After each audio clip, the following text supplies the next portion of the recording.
The goal as a beginner trader is to shorten your learning curve. And how you do that is by doing the things that work, focusing on certain things that are going to get you from point A to point B. Because when you can shorten your learning curve, you can get to where you want to get to quicker. What's happening, guys? It's Emmanuel from LiveFree, and today I'm going to be sharing 5 practical things that you can do that will help you as a beginner trader win. Let's not waste any time. Let's jump right into the video.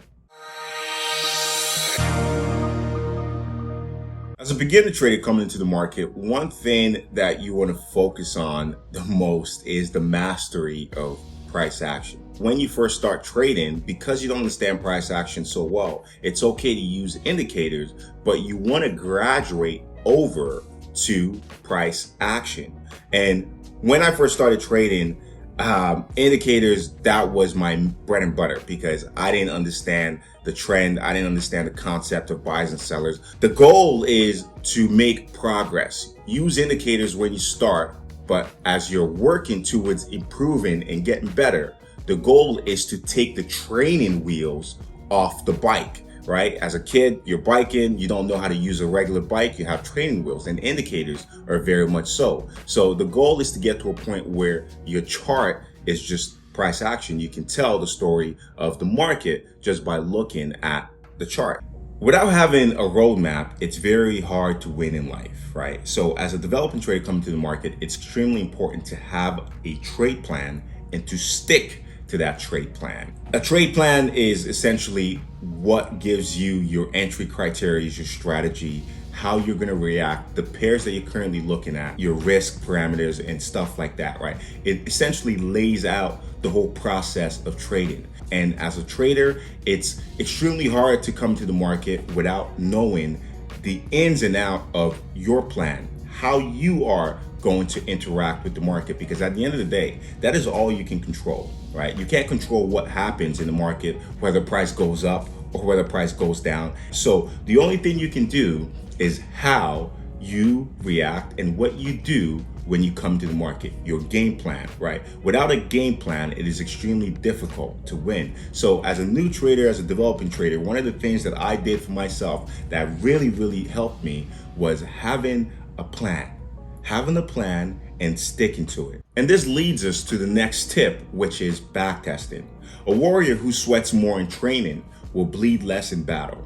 What this simply means is the more you train, the more effective you will be when you're on the battlefield. And trading is absolutely no different. When you are trading, when you are looking at the market, that's not really where the work is. That's where the money is. That's where you're coming in to make the money, right? But what you have to do with your downtime is you got to put the work in. You got to show up to practice, and backtesting is just one way to get better. Right? If you want to get better as a trader and you are not backtesting and you're not looking at the charts on your off time, it's extremely hard for you to get better. It's going to take you a lot longer. So as a new trader, you want to take your trading to the next level, definitely want to be backtesting. You want to backtest your system, your trade plan in different market conditions. When I first started trading, any pair that I wanted to dive into, I have traded like pretty much almost all its historical data. Gold is one of my favorite pairs. I have traded gold in like 2000, like 2001, 2002, 2003. Obviously, you need a backtesting software for this, right? And that's something we can talk about in maybe a different video, but there are great backtesting softwares out there that you can use. TradingView is also another platform that you can use where you can easily just go back in time and look at the historical data and backtest. But guys, as a trader, you need to be backtesting. You need to be practice.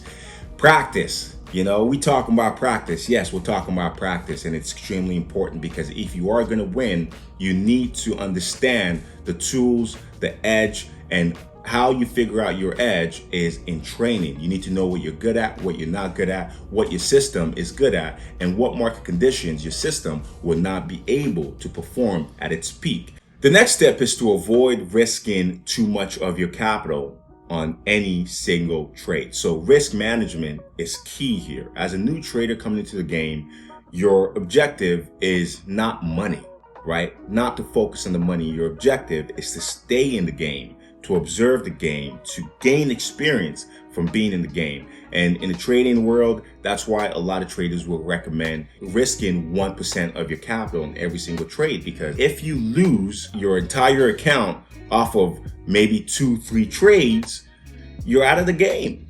Your objective is to stay in the game long enough for you to learn how the game works so you can win.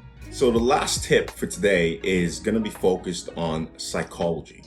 As a beginner trader, when you come to the market, you have the psychology of a beginner. And the only way you can override the difficulties and the stuff that comes with lack of proper emotional regulation and just the regular psychology stuff that most traders struggle with is, I find, some sort of accountability structure. So having an accountability structure in your life, in your trading, is extremely important. What this could look like is, it could be an accountability partner, someone who keeps you accountable for your risk management, for the rules that you say that you're going to follow, your entire trade plan. So when your day is over, you can be like, hey guys, or hey, this is what we did today. This is how I did. This is how I performed. And this is what worked. This is what didn't. I broke this rule. These are the consequences of doing so. So I believe that having some sort of accountability structure is extremely important, because as a beginner trader, you have the psychology of a beginner. It's very similar to a baby. If you tell a baby don't touch the stove, they will touch the stove. They will likely touch the stove if you are not looking, right? Because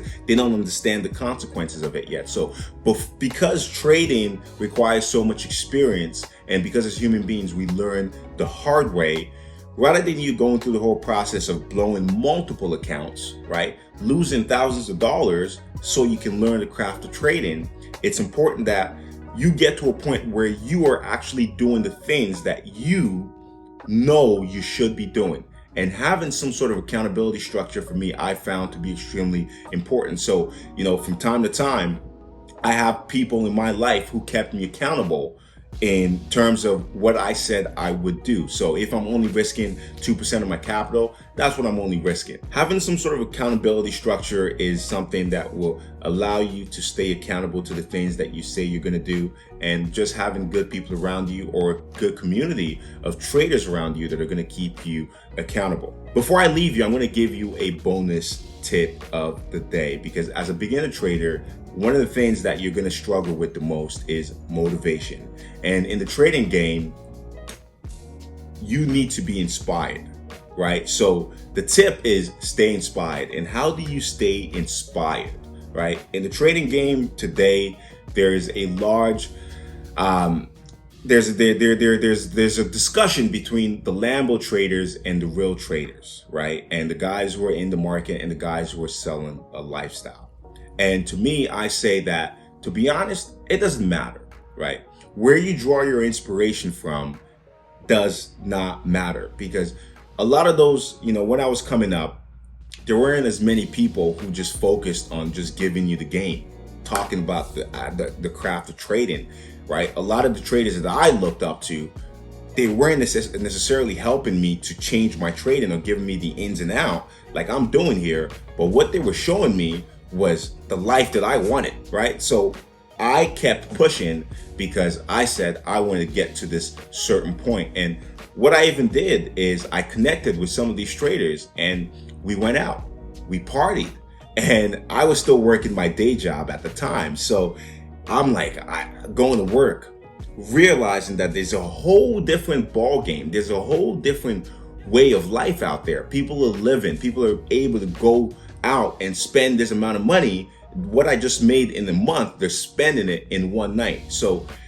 to me, those things kept me going when I would lose, when I didn't know if I would succeed. Find people who inspire you, find traders who inspire you, find other entrepreneurs who inspire you, and just stay inspired. Hey traders, and that's the video, guys. Thank you for watching.